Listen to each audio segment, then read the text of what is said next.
Hi, I'm Harrison. This is First Cast, my final project for ENT 3060. First Cast is about students who want to try fly fishing and never do. What I'm going to walk you through today is the journey of how I was wrong about the real barrier and how testing corrected me.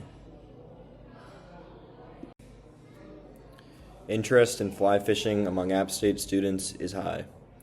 Actual participation is much lower. Boone sits right in the middle of some of the best trout water in North Carolina.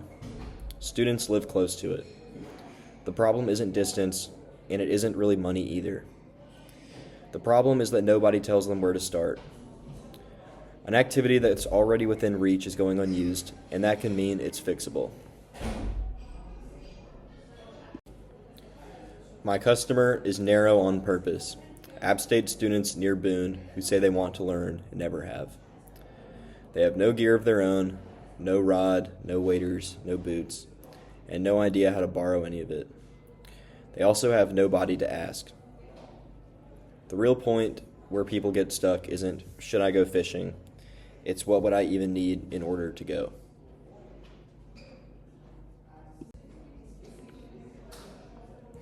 I started with the common assumption, cost is the barrier. In every conversation I had, nobody had actually priced anything out. Cost kept showing up as a guest standing in for confusion. What I found is that cost is a symptom. The real barrier is inside knowledge. Beginners simply cannot tell what to borrow, what to buy, and what to leave alone. So the revised challenge became help a beginner understand what to borrow and simplify learning it from someone experienced. I explored 3 different directions. The first one was mentor matching, pairing a beginner with an experienced angler who lends the gear and guides the trip. It builds trust and removes confusion through conversation, but it requires 2 schedules to line up, and I couldn't test it in the time I had left. A starter checklist, 1 page that tells a beginner exactly what to borrow, what to buy, and what it will cost. Clear, quick, and it works, even if you have nobody to ask. A gear swap event, a 1-day campus event where anglers lend gear and demonstrate casting. Immediate and practical, but it only helps the people who show up. And then for this project, I chose the checklist.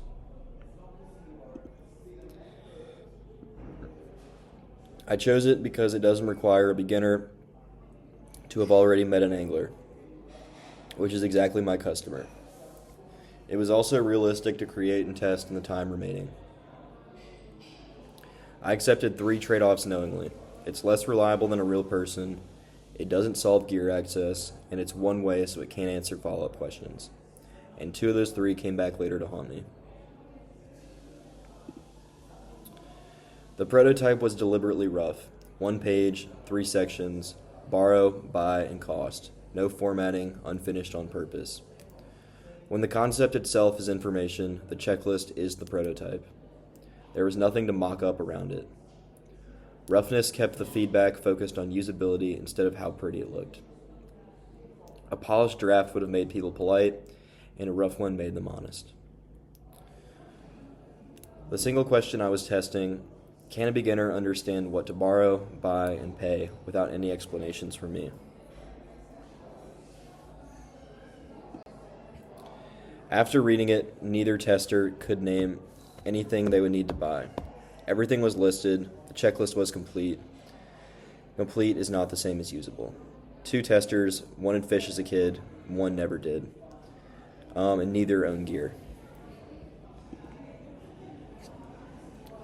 It failed for 3 clear reasons.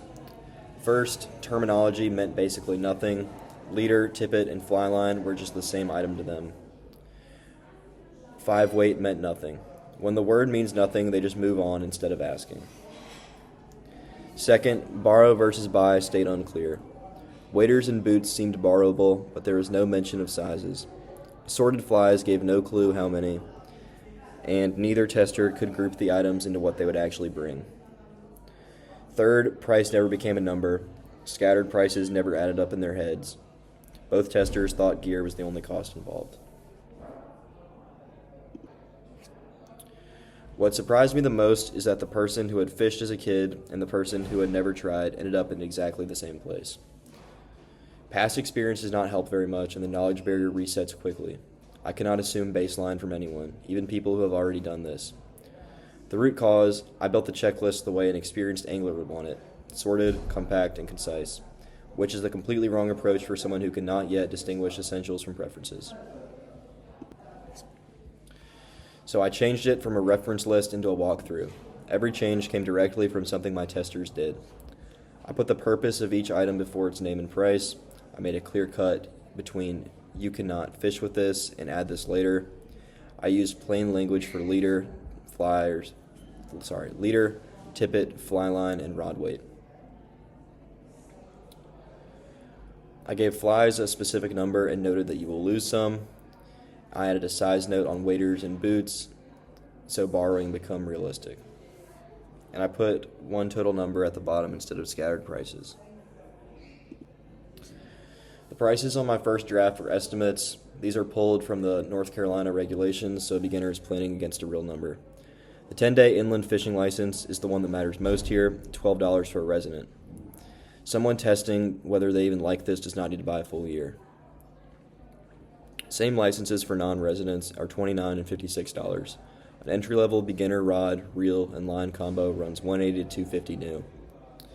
The inland license already covers public trout mountain waters. There is no separate trout snip anymore.